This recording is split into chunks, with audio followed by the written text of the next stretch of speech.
sports coverage in the Panhandle spirit. With Kale Steve. Good evening, sports fans. Despite dropping their last 3 games of the season, the Denver Broncos and Tim Tebow found their way into the playoffs, hosting the NFL's most storied playoff team, the Pittsburgh Steelers, and what a game it was. So good, it took extra time to find a winner. In fact, it was the first non-sudden death game in NFL history thanks to the new rule changes. Coach Fox said earlier in the week Tebow was going to air it out today, and early on, he did. Second quarter, down 6, Tebow, what a throw, 30 yards to Eddie Royal. Feet are inbounds. Tebow's pumped. Broncos up 7-6. They led 20-6 at the break. We move to the fourth quarter. Denver up 7, and so Willis McGahee, he coughs it up.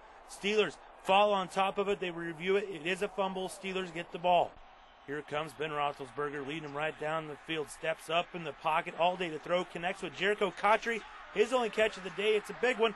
Ties the game. We're headed to overtime.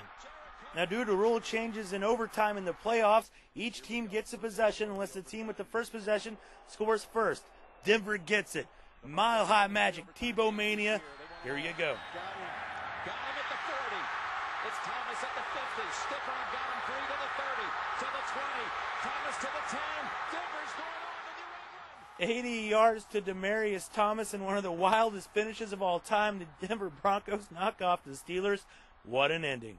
One of the great things about our team is we're a team that constantly believes in each other, believes in ourselves, believes in the coaches and what they're trying to do. And so, when there were, ups and downs, I think this team didn't change. I think this is why you do it. It's not about money. It's not about whatever. It's moments like tonight, and that's it's that way for everybody in that locker room, and it always has been.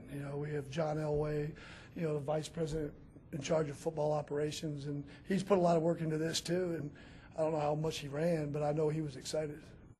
That was also the shortest overtime game in NFL history, lasting only a mere 11 seconds. The Broncos will try to continue the magic on the road at the AFC's top seed, New England, next Saturday night. The Pats blew out Denver earlier this year. NFC wildcard Giants hosting Atlanta. Second quarter, kind of a sluggish game early. Giants down to safety. Eli gets hot. Off play action. Hakeem Nicks, what a great catch in the end zone. Touchdown. That capped off a 13-play drive. G-Men up 7-2. Giants opening it up. Same connection. It's Manning. Nicks across the middle. Makes a couple of Falcons miss. Splits the defense. He gone 72 yards. Big day for him. 115 receiving. Giants roll 24-2. They'll get the Packers next Sunday. Now back here at home over the weekend, the Emerald of Venom held open tryouts looking for local talent that might help bolster the roster for upcoming season. 25 guys showed up trying to impress head coach Julian Reese and the coaching staff. They were judged on a number of drills like the 40-yard dash, passing skills, and footwork. See is hustle. We want to see guys stand out, doing what we asked the first time, not having to repeat ourselves, and just going through the drills and being able to catch up to the arena speed. I mean, we only have basically 2 weeks to get ready for the season once we do start, so we can't do a lot of teaching as far as they have to know right when we get going. They have to know what's going on, and they can pick up stuff right there on the fly. Spurs on the road in OKC. Not a good night for San Antonio. First quarter, Kevin Durant off the screen. Richard Jefferson doesn't pick him up, so he pulls the trigger. 3-ball good. The former Longhorn helping out the Thunder. They're just down 1. Second half, they're pulling away. Durant starts to break, lobs it up to Russell Westbrook with the finish.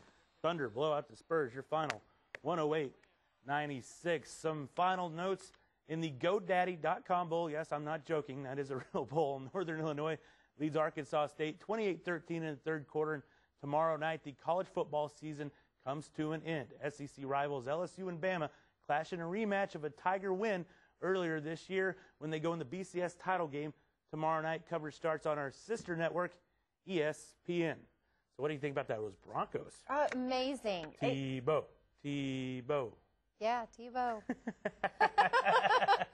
No, it was. You can hear the bandwagon is starting. Oh, yeah. Here we go. Well, not starting, just continues, I guess. Right. I know, and my mom, a huge Bronco fan, I could hear her yelling across this whole city.